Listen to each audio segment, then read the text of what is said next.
Have you ever wondered, is living alone in your later years truly freedom? Or is it a long silence? One that sometimes even you don't dare to name. People often say, living alone means you get to do what you want without being tied down to anyone. But rarely do they talk about the feeling. Like when you fall in the kitchen and have to crawl to the door by yourself because there's no one to call. Or the feeling every morning waking up to the soft hum of the refrigerator and sunlight through the window, with no one to say good morning. It's not because you don't deserve to be asked. It's because there's no one there anymore. There are things you simply can't understand unless you've lived alone after 60. No one tells you that. There will be days when you don't speak to a single person. There will be dinners where you repeat the same simple meal just because it's only for one. There will be afternoons when you turn the TV up loud not to watch, but to fill the silence with a human voice. I'm not writing this to make you sad. I'm writing because I understand, and because I believe that if you're living alone, you deserve to be heard, to be seen, to be felt, not through hollow advice, but through gentle, honest truth. This video is for you, not to teach you how to live, but to walk with you through 11 things no one really talks about when it comes to growing old alone. Things you only truly understand once you've lived them, beyond the words living alone is happiness. And if you stay with me until the end of this video, I'll share with you a small secret. Not a tech trick, not a fancy product, but a very simple way to feel connected again, even if you're alone in a quiet room. Before we begin, if you've lived alone and saw yourself in these words, type the number 1. And if someone came to mind, a father, a mother, a loved one, living alone, someone you haven't called yet today, type the number 0. And if you find this video meaningful, please don't forget to hit the subscribe button and turn on the notification bell. Not just to follow future content, but to let YouTube know seniors deserve to be heard. They deserve care, and they deserve a place where they don't feel forgotten. Thank you for being here. Right now, we're going to begin gently, as if we're taking a quiet walk together on a slow afternoon. Living alone in old age is not the same as living alone at 30 or 40. It's no longer the spontaneous choice of a free-spirited soul, but sometimes the result of things too quiet to name a lost partner, children living far away, or a silent decision after many years spent living for others. And then one day, you wake up and realize the house feels too big. The chair next to the dining table has sat empty for a long time. The photo frame's on the shelf and still there. But the people inside now live only in memory. This video isn't about sadness. It's about truth. Truths you only begin to see when you start the journey of living alone, when there's no one to share them with. We've gathered these from hundreds of stories on senior forums, true words line by line, about the things no one told you before living alone. Not because they were hiding them, but because sometimes even they didn't realize it. Not until they lived through it day by day. There will be things that make you quietly nod. That's so true. There will be moments that make you smile or choke up, as if someone is finally speaking your heart out loud. And there will be times you feel a warmth inside when you realize you are not as alone as you thought. Together, we'll go through these 12 quiet truths, from eating alone to the silence of a home, to the question no one likes to ask, who will know? If you fall and there's no one there to call. But don't worry, each part of this video will offer you a small way, gentle and practical, to help you live a little lighter, a little stronger each day. And as promised, at the very end, I'll share a small secret. Not just a clever tip, but a soulful habit. One that can help you feel connected again, feel meaningful again, even if you're alone in a quiet room. Let's keep going, because sometimes just one small thing spoken aloud is enough to ease your heart. Before we get to those 11 truths, I want to tell you a story. A story about a woman who once was so strong until the day she began living alone. And this story isn't just hers. It's the story of thousands of older adults. It could be yours, your loved ones, or even a reflection of yourself in the mirror on a day not far from now. So listen slowly, as if you were sitting beside an old friend you haven't seen in years. And who knows, somewhere in this story, you may find a piece of your own heart. Walter Green lived in a tin-roofed wooden cabin tucked beneath a snow-covered hill in a small mountain town in Montana. Their winter came early and left late, with snow falling from late October all the way into March. Neighbors were spaced hundreds of meters apart. The nearest home had once belonged to the Dorseys, an elderly couple who moved to the city after Mr. Dorsey suffered a stroke. Since then, that house had remained dark. Walter, 78, had been retired for years. He used to be an electrician, a well-known repairman in town, fixing everything from porch lights to tangled wires in the old mill. He had a deep voice and didn't talk much, but when he smiled, it warmed people right through. His wife, Elaine, was the opposite, cheerful, loved to cook, and always reminded him, don't let that old radio play to itself. She passed away 3 years ago from cancer. Since then, the house remained the same, except for one missing sound, Elaine's voice. Every morning, Walter rose at 6 a.m. out of habit. He made strong coffee and added a strip of dried orange peel, the way Elaine liked it. Even though he was alone, he still brewed 2 cups. One sat by the window, where she used to sit and read. For the house to feel alive, he told himself. His days passed gently, shoveling snow from the path, recording electricity usage, sitting out on the porch even when it was cold, just to watch the sky change its clouds. There weren't many phone calls, except for his daughter in Texas, occasionally. She was busy and had a family. He understood. Lunch was usually reheated stew. Dinner sometimes just a piece of bread with peanut butter. He didn't have much appetite, and there was no one to cook for anyway. The house was still warm, but something inside was growing colder. Not the weather, but the silence that had lingered too long. The kind of silence that doesn't shout, but seeps quietly into every corner, settling like a mist over each object, each memory. Whenever the radio played the old song he and Elaine used to dance to, he quietly turned the volume down. Not because he didn't want to hear it, but because he was afraid of hearing it all the way through. One early morning in November, the snow came heavy and sudden. Walter, as usual, bundled up in his thick coat and took his wooden shovel out to clear the porch. The snow was wet, slippery, and thicker than normal. He had just stepped off the second stair when he slipped. It wasn't a hard fall, but enough to throw him off balance. He fell backward. His left shoulder lightly hit the wooden landing. The pain wasn't sharp, but the cold soaked into the back of his coat. The snow slowly seeped through his pant legs, and the worst part was, there was no one around. He tried to sit up. His back ached. He reached for the handrail and slipped. On the second try, he managed to get one knee under him, then slowly pulled himself up, as if climbing the weight of his age. It took nearly 10 minutes, but he did it. When he stood upright, he looked around. Only the bare maple trees swaying in the wind and his footprints in the snow. No one, no porch lights, no voice calling out. Just an old man breathing heavily, hands trembling. Not just from the cold, but from something quieter, a loneliness that had suddenly become very real. He went back inside, hung up his coat and changed his wet pants, poured himself a cup of hot cocoa, sat in the fabric chair by the fireplace.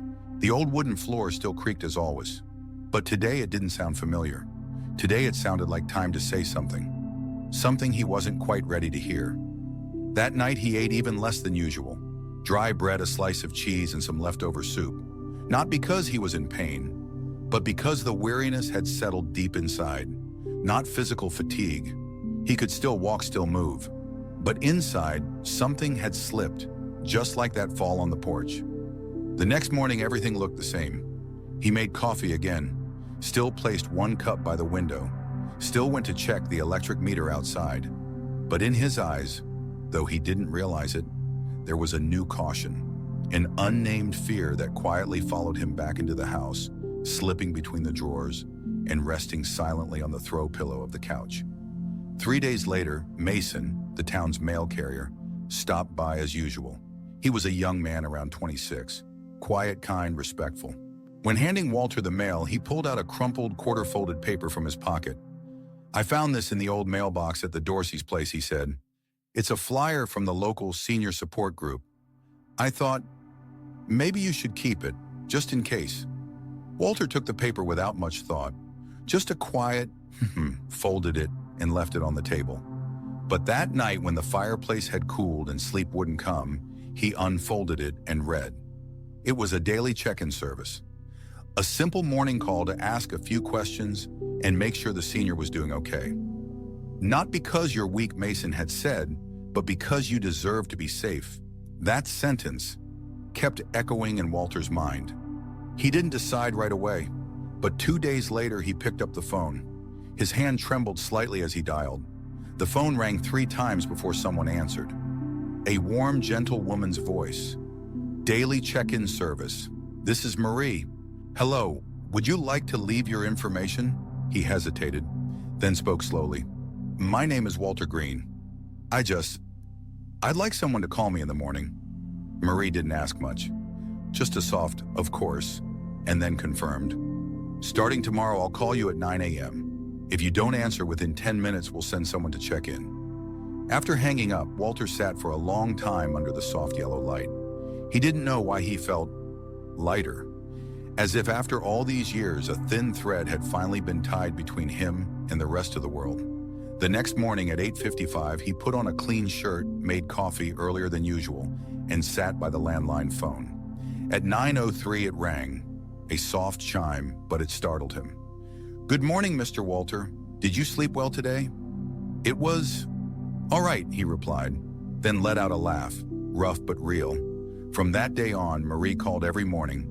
At first, just a few words. Then slowly she told him about her cat, about the first snowfall up north, about the cookies she burned yesterday.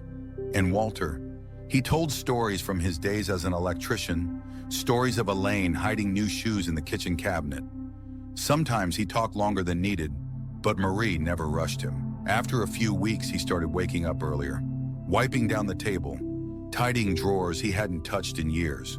One day he took down Elaine's old mandolin, the one he hadn't dared to touch for 3 years. The strings were rusty, the notes were off, but the first sound it made him pause. Then he sat down and began tuning each string.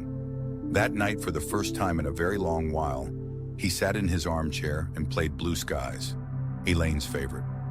One morning as light snow began to fall, Marie didn't call. He looked at the clock.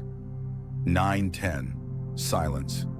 9:15, still nothing. He didn't call back, out of respect for their agreed protocol. But inside him, something weighed heavy like the cold pressing in. It wasn't that he needed her to call, it was that he had grown used to be remembered. At 9:27, the phone rang. Marie was out of breath. I'm so sorry, Mr. Walter. The power went out this morning, and the autocall system was delayed. He didn't say much, just replied, It's okay. I was just waiting. That night he couldn't sleep, but not because he was sad. It was because he realized he had changed. For the past 3 years he had been living, but it felt more like waiting for time to pass. Not anymore. Now each day he felt present. Someone was waiting. Someone was asking. Someone wanted to hear his voice, and that was more than enough. January stayed cold, but Walter began planning for spring. He would replant Elaine's garden, the kale and carrots she once tended to leaf by leaf. He took a sticky note and placed it on the fridge. Check seeds every Tuesday. He wrote it himself. His handwriting trembled slightly now, but it was still clear. Valentine's Day came. He didn't go anywhere, but he baked oatmeal cookies, Elaine's favorite. He packed them in a small paper bag. By noon, he asked Mason to deliver it to Marie through the post office. Inside was a small note. Thank you for calling me every morning. That evening, Marie called back. Not part of the schedule. Just said, thank you, Mr. Walter. The cookies were lovely. And I feel warm every time I hear your voice, too. Walter sat for a long time by the fireplace. He looked up at the photo of Elaine, and for the first time he whispered, You see that, sweetheart? I'm starting to live again. The Montana night sky was crystal clear. He opened the door and looked up at the stars. The snow still fell softly, but in his heart he no longer felt cold. He stepped back inside, closed the door, but this time he left it open just a crack, as if waiting for something good to walk in. Walter's story is not just a quiet slice of life. It is a gentle but profound reminder Living alone in later years isn't necessarily lonely, but it can easily turn into isolation without connection. Sometimes just one morning phone call, one voice on the other end of the line is enough to slowly bring someone back to life, bit by bit.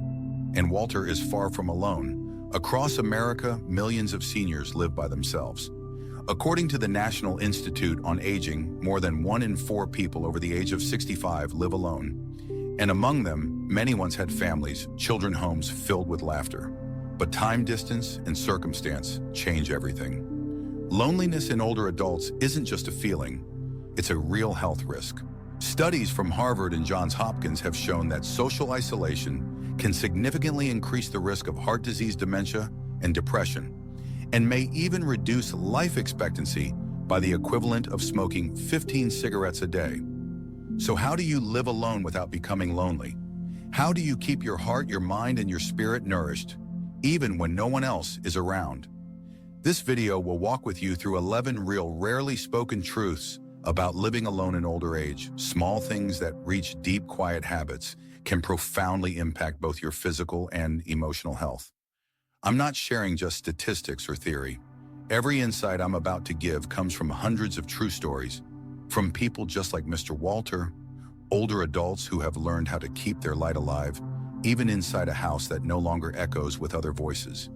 And I hope that if you, or someone you love, is living alone, this video will feel like a companion. A gentle reminder you are not alone. You deserve connection. You still have so much worth living for. If you're ready, let's begin the next part. 11 things no one tells you about living alone. After 70, but everyone should know. Truth number 1, you are your first responder.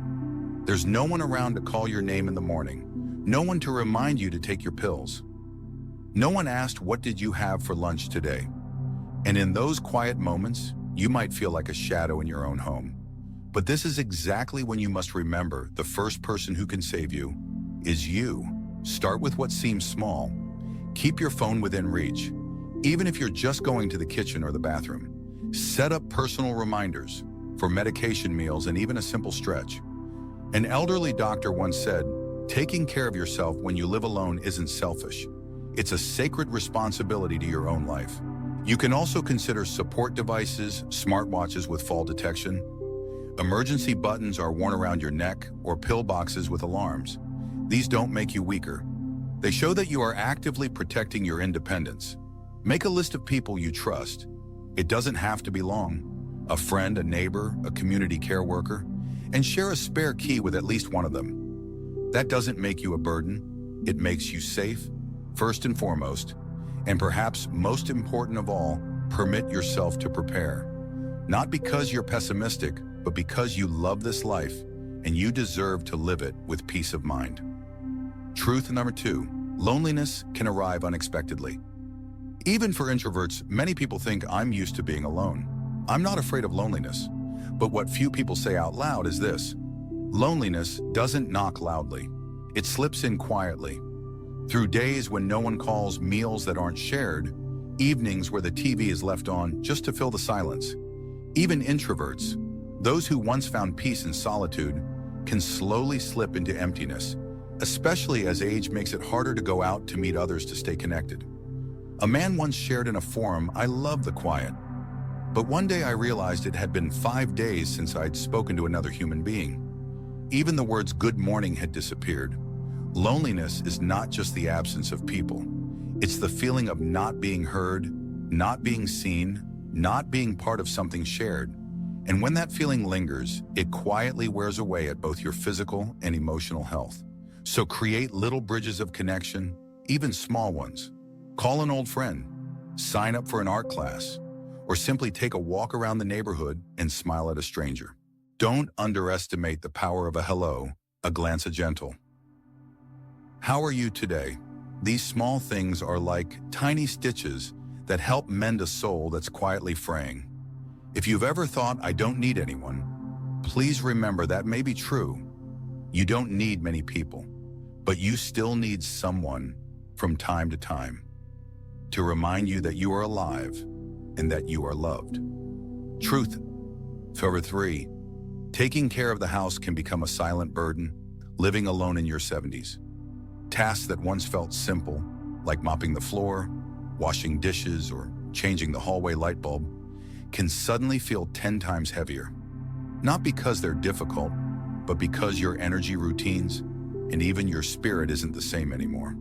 Walter used to be diligent, but after Elaine passed, he realized dust had settled thick on the bookshelf for 3 weeks.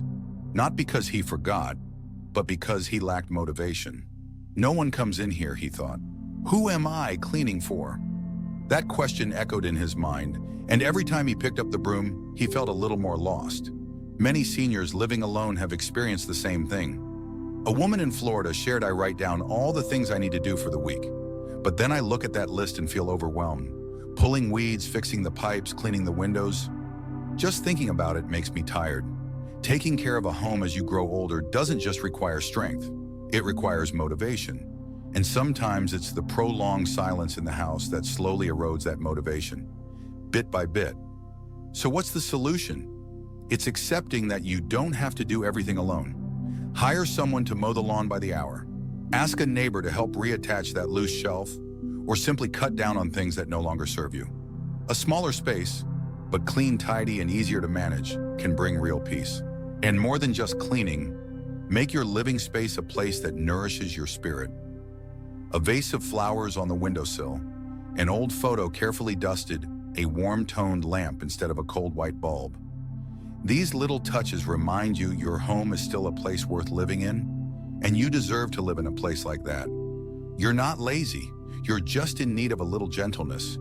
And remember this, keeping your home clean isn't for the visitors who might come. It's for you, because you live there every single day. Truth number 4, daily routines become your spiritual anchor. There are small things, like brewing a cup of coffee exactly at 7 a.m., turning on your favorite radio show during lunch, or taking a walk in the front yard before dusk. They become the anchors that help those who live alone feel that life still has rhythm, soul, and a reason to carry on. Walter had a habit of boiling water every morning, brewing a cup of black tea, and sitting on the steps to watch the sunrise through the pine trees. Even on snowy days, he would still crack the door open to take in that sharp, cold breath of morning air, as if to say, "Today I am still here." A woman in a senior group once shared, "I start my day by playing an old song my late husband loved. It makes me feel like he's still sitting somewhere in the kitchen, laughing, asking for more coffee." These seemingly simple routines are the steady heartbeat of daily life, the tether that keeps the soul grounded amid a sea of loneliness. When there's no one beside you to plan the day, the activities you create for yourself give you a sense of control, and that is deeply important as we age. It could be watering plants, embroidery, writing in a journal, or rewatching a favorite movie every Saturday evening. Write down a few things you can do every day. They don't have to be big, just consistent, because it's that consistency that signals to your mind, everything is okay, you are okay, and if there's a day you miss, don't blame yourself. Start again tomorrow, because patience and self-kindness are the most important things when you're living alone. You don't need anyone else's schedule. You are writing your melody, and each note is a habit, a choice, a moment where you are present in your own life. Truth number 5, cooking for one isn't easy, but it's an act of self-love. When you live alone, you've probably asked yourself more than once, "It's just me. Why go through the trouble of cooking?" And over time, meals become simple and forgettable. A wrapped sandwich, frozen dinners, instant noodles boiled quickly. Not because you don't know how to cook, but because you start to feel, maybe it's not worth it. But hidden in each of those meals is a silent message you're sending to your heart. Do I still deserve care? And the answer should always be yes. Absolutely yes. Walter went through a time when dinner meant just canned soup every night. Until one day, while flipping through one of Elaine's old notebooks, he saw a note she had scribbled in the margin of a banana bread recipe for me and him. "Every bite is a moment to slow down and live." That sentence stopped him, and that day, for the first time in 3 years, he stood up, mixed the batter, and baked that bread. Not for anyone else to eat, but just to feel the kindness in every spoonful he stirred. Cooking isn't just about staying alive. It's an act of self-love. When you wash vegetables, you are caring for your health. When you season your food, you are listening to your taste. And when you set the table, even if it's just one bowl, one spoon, you are telling yourself, I am worthy of respect. You don't need a grand feast, just a simple meal where all of you are present, your body, your awareness, your kindness. A plate of stir-fried greens, a warm bowl of rice, a slice of fruit for dessert. Sometimes that's the real banquet of gratitude. And if you want to save time, cook once for a few meals. Reheating is still cooking, if you do it with intention. Try a new recipe, make an old dish in a new way, or write down your meals in a journal as a way to document the journey of caring for yourself one day at a time. You deserve this, because every meal, every bowl of rice you prepare for yourself is a whisper that says, I'm still here. I matter. Truth number 6. The silence in your home can be an enemy or a friend. Silence, something that seems ordinary, can become the loudest sound in the home of someone living alone. There are afternoons when sunlight slants through the curtain and the room stands still like a painting without a person. The ticking of the clock, the rustle of wind outside, the sound of a spoon slipping to the floor. Suddenly it all rings so loudly it almost hurts. Silence, if you're not used to it, can make you feel as though you're fading into space. But that very silence, if you learn how to receive it, can become a gentle companion, a quiet reminder to slow down, to listen inward, to learn how to befriend yourself. Walter used to be afraid of silence. In the early days of living alone, he would leave the TV on all day, even if he wasn't watching. The radio played, even if he wasn't listening. Then one night the power went out. In the darkness, he sat in his wooden chair by the window and listened to the soft sound of snow falling on the roof. For the first time, he realized silence also has a rhythm. Silence also breathes. Many older adults try to fill the silence with sound, and that's perfectly okay. Play soft music, listen to the radio or a podcast, but also try to create a small space just for stillness, where you sit, do nothing, and simply breathe with the room. That silence will teach you how to hear your own heart, like an old friend who doesn't speak much, but is always there beside you. Quiet, unhurried, unjudging. If you've ever feared silence, try to see it differently. It doesn't come to make you lonely. It comes to remind you that you are alive at this moment, and you don't need to do anything at all. Simply be yourself. Truth number 7. Movement must be intentional when no one's around. When there's no one around to invite you for a walk, to remind you to get up, to say, go outside for a bit. The weather's beautiful. Keeping your body active becomes a personal responsibility. And if you're not intentional about it, it quietly slips away. Walter realized this on a winter morning. He bent down to pick up a small nail that had fallen to the floor, but couldn't stand up right away. His knee hurt. His back was stiff. His breath felt heavy. In that moment, he understood, there's no one here to help me. If I don't take care of my health, no one else can do it for me. Many people who live alone become physically inactive, not because they're lazy, but because there's no clear reason to go out. No one to walk with, no group waiting for them to join. And little by little, the body begins to slow down. So gently, so quietly, but so surely. The solution isn't to force yourself into heavy workouts. It's to create small reasons to move. You can take a 10-minute walk around the house each morning, water the plants outside, stretch, rotate your joints, and take a deep breath every time you stand up, or simply walk up and down the stairs once a day.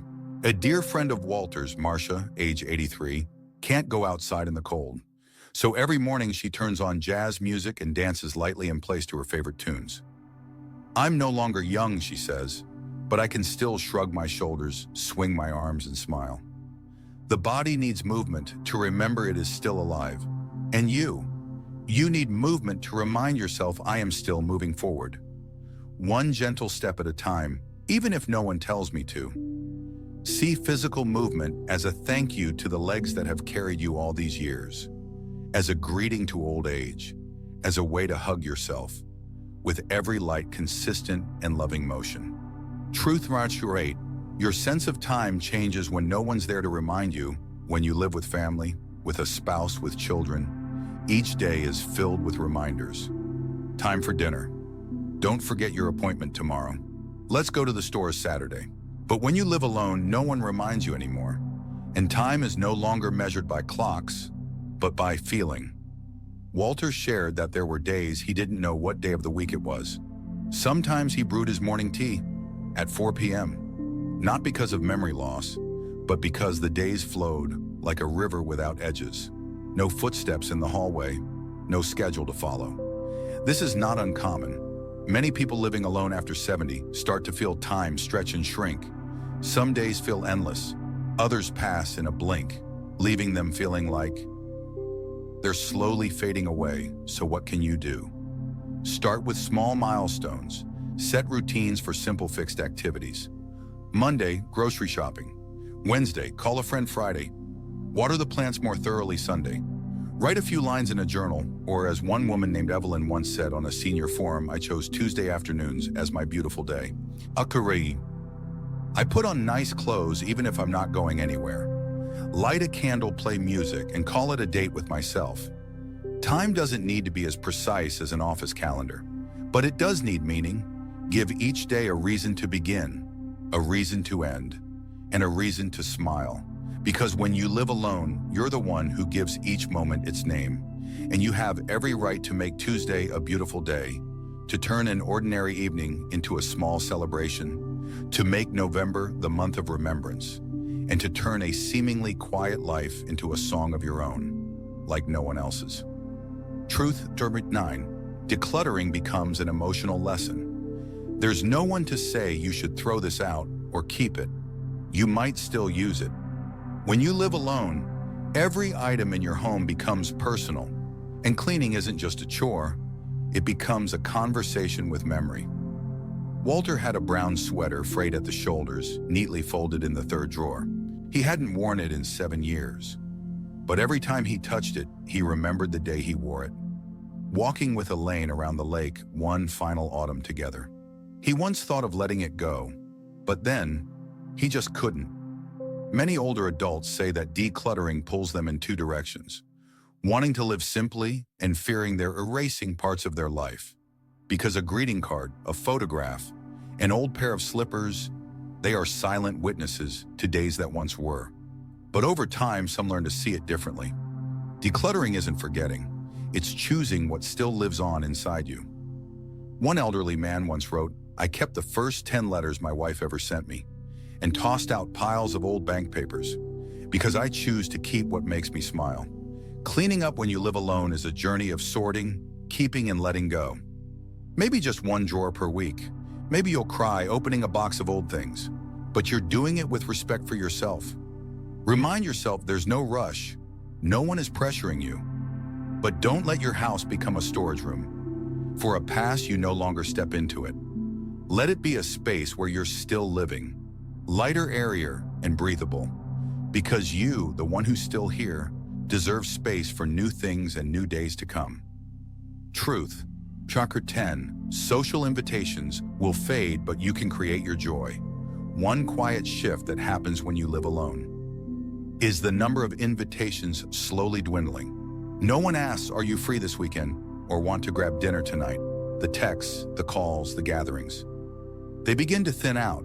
Not because people have forgotten you, but because their lives have been swept into a different current. But that doesn't mean you have to wait. Living alone is also a chance to become the creator of joy in your way. Walter, after spending an entire winter barely speaking to anyone, decided to invite 2 elderly neighbors over for tea. No party, no fancy desserts, just 3 wooden chairs, a warm pot of tea, and a few wildflowers he picked from the park. They sat for 2 hours talking about old memories, the weather, the flowers, and from then on it became their Thursday tradition. You don't need a big reason to see someone. Create small ones. Invite a friend to watch an old movie. Host a little poetry reading in your backyard. Bake something and share it with neighbors. Or even write a letter and invite someone out for coffee. One elderly woman once shared in a senior group, no one invites me anywhere anymore. So I started Monday Cafe. Every week I make coffee, set out chairs on my porch, and anyone passing by is welcome to sit for 10 minutes. She said she reconnected with a neighbor she hadn't spoken to them in over 20 years, all because of that simple habit. Joy doesn't always come knocking, but you can open the door first, step outside, and smile at the sunlight. Because joy is something we create, with a willing heart, with open hands, and with the courage to begin. Truth. Garnish 11. When you live alone. Self-care isn't optional. It's essential. No one reminds you to wash your face. No one notices if your hair hasn't been washed. No one tells you to change clothes or to book that regular doctor's visit. When you live alone, taking care of yourself, physically and emotionally, becomes a conscious, active responsibility. Walter went through a period of letting things go. He wore the same shirt for 3 days, ate dry bread instead of dinner, and missed his eye exam appointment. "No one sees me," he said. So why does it matter? But one day he looked in the mirror and was startled. Not by how old he looked, but by the tiredness in his eyes. Because even he no longer recognized himself. We often care for ourselves because someone else needs us to be well. A spouse, a child, a job. But when those things are no longer there, the only reason to care for yourself is you, and you are worth it. Start small, fold the blanket each morning, wash your face with warm water, put on a shirt you once loved, eat a lunch with leafy greens, and most importantly, go to your health checkups regularly, even if you think I'm probably fine. A woman named Marion, 79 years old, living alone in Kansas, once wrote in her journal, "Every night I put lotion on my hands, because these hands have washed so many loads of laundry, held so many little ones, and wiped away so many tears. Now that I live alone, I won't let these hands forget what it means to be loved." Self-care isn't just an action, it's an attitude toward life, a quiet reminder I'm still here, and I matter enough to be treated kindly. Truth and Rashid 12. Living alone doesn't mean you're isolated. There's still a community listening to you. We often confuse being alone with being abandoned. But the truth is, in this modern world, there are many people just like you, living alone, searching for meaning, wrestling with the stillness of quiet afternoons and long evenings, with no one asking how you are. Walter once believed he was completely alone, until one day he stumbled into a small online forum where older adults shared ordinary things, what they had for lunch, a poem they read, or simply the ache of missing someone no longer here. There he found a connection, not loud, not forced, just people quietly listening to each other, through a screen, through a few typed words. But very real. You don't need a big group of friends or noisy parties. Sometimes you just need a place to speak and to be heard. It could be a local senior group, a weekly library circle, an online class, or a hobby group around books, films, gardening. Anything that makes you feel like you belong. A woman in Maine once wrote, "I don't have anyone nearby, but every week I write an email about my vegetable garden and send it to 4 old friends in other states.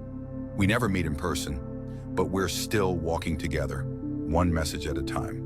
A community isn't just a place, it's the feeling that someone somewhere is listening and waiting to know more about you, and you always deserve that. Start with a hello, a comment, a small share, and you'll see, even if you live alone, you were never truly alone. Before we end this video, a promise kept. I want to fulfill the promise I made at the very beginning, to share something small but maybe deeper than any summary or advice, a gift of feeling. Just for those of you who's listened with your whole heart, and here it is, you can live alone and still feel deeply loved with one very small act. Write a letter to yourself. It might sound simple, but don't underestimate it. In that letter, you'll write about what you've overcome, what you've managed to do, what you're learning to accept, and end the letter with one powerful sentence. Thank you for not giving up.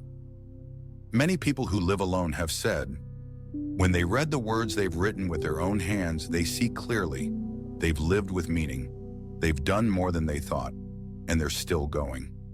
You can write a letter by hand, send yourself an email, or record a voice message, a quiet talk between you and you.